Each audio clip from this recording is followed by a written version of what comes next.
breakfast kami ni Daddy. Punta kami ng lobby. Tapos gonna have breakfast. Tara, sama kayo guys.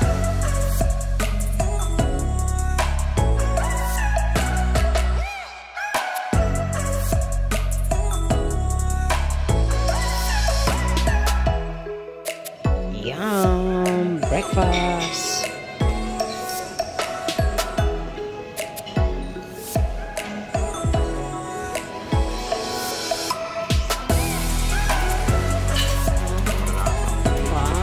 Good.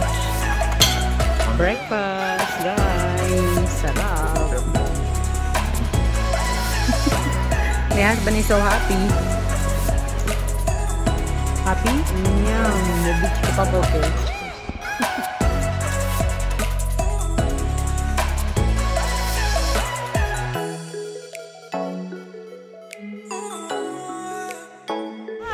It's so sunny. Ganda ng weather. Where are we going, Daddy? Hi, Nadia. Dobre. Mami. Okay, guys, tara. Coffee muna kami.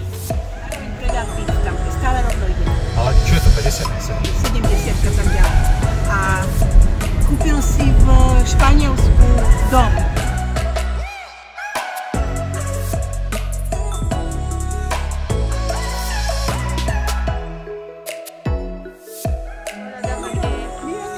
Bobby, where are we?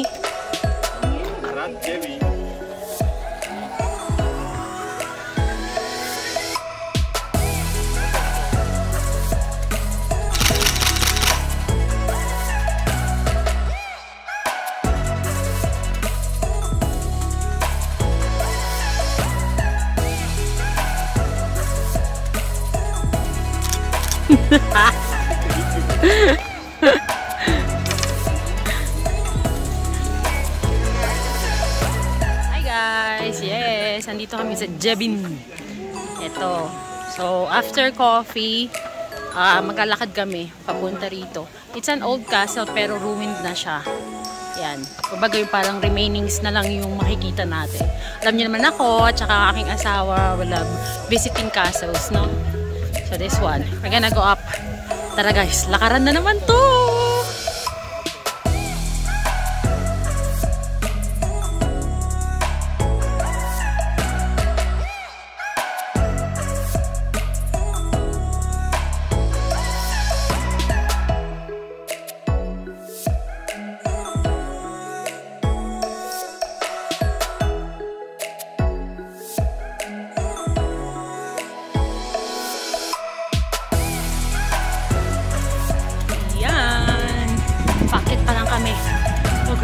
Tignan nyo naman to guys.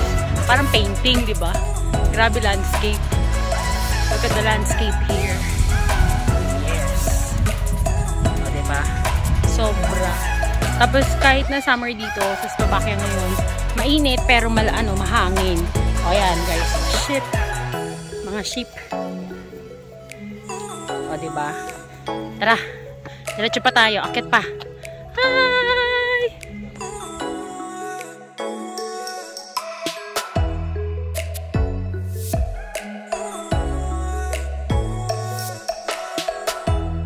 So, if you wanna see authentic castles, marami yan dito sa Europe.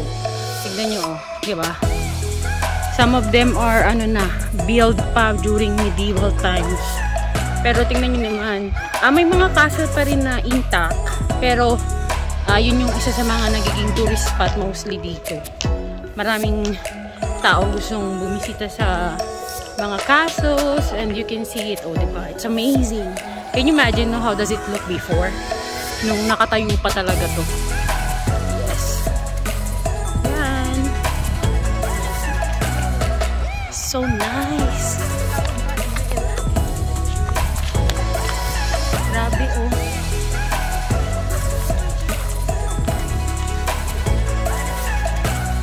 Hi, Mami! Oh, guys, tingnan nyo naman. Diba?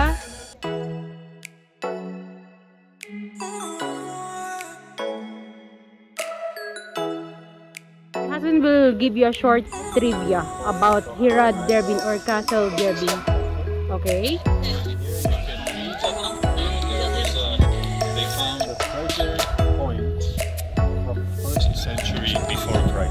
See? how old this castle is. Tingnan nyo naman kung gaano ka-old tong castle na to before.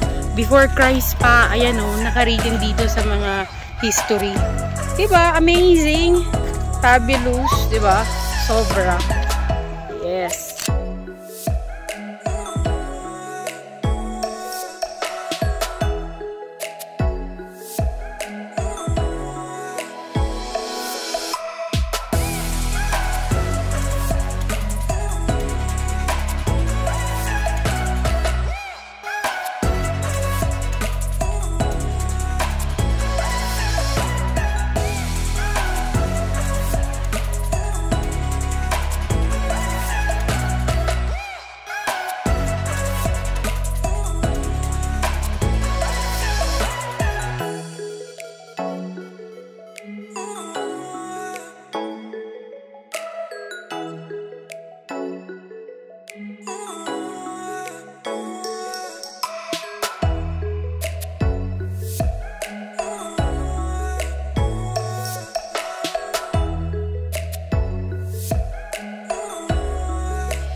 River Danube.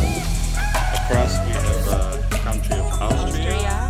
And on the right hand side, that's already Czech Republic. And behind us, that's where we are. Slovakia. Amazing!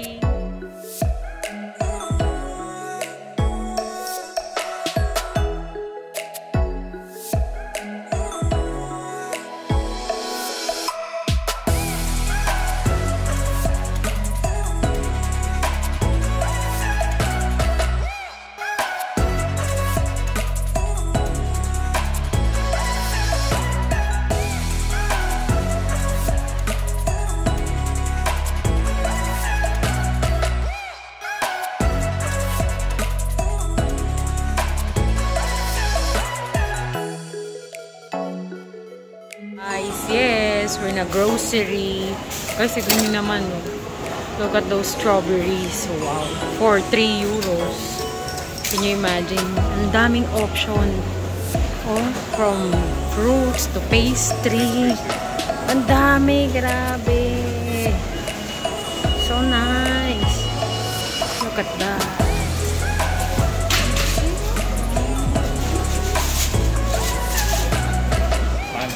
How much is the mango? 120 pesos. Wow. For I one? don't know what kind of mango it is. For one? Guys, so, tignan nyo naman mga cold cuts dito. Magkano lang, di ba? Samantalang dun sa atin, napakamahal. Oh, this is everyone's favorite. Yan, paborito yan ng lahat. Yan ang lagi nilang tinatanong sa amin pag umuwi kami, pasalubong ba. Grabe, ang daming option. Kaya kailangan mo talaga munang tingin. See? Sobrang dami. For example, ito guys, tingnan nyo. 2.69 euros lang. So, 1 euro equals 60 pesos. So, tingnan nyo, for 120 pesos, mga ganyan, 115. Tingnan nyo, makakabili. Dami, oh. Grabe. Favorite ko dito, Pribinache. Sobra. But I'm gonna gain pag kinain ko yan. Pero ang sarap-sarap niyan, guys. Yum. Tapos tingnan yung mga option, napakadami. Diba? Pinag-iisipan ko kung kukuha ako. Hindi eh. Help me, guys. Hi guys! So yan, we're back in our hotel already. So ito yung binili natin kanina sa grocery. This is blueberries, then mixed grapes, and dalawang pre-binachek. So this one, guys, is 1.99 euro. Mostly 120 pesos. Pero guys, tignan nyo naman kung gaano kadami. Ang mahal-mahal nito sa atin eh. Tapos this one is 2.99 euro. So this is like 180 pesos. And this one is 0.89 cents euro. So that is 54 pesos each. So all in all, it's around 400 pesos. Pero ano naman guys, tignan nyo naman. Diba? Sulit na rin sila kasi tignan mo naman to, tsaka yung grapes, oh. Kung gano'n siya kagaganda. Diba? Okay guys, that's all for today. See you again. Bye-bye!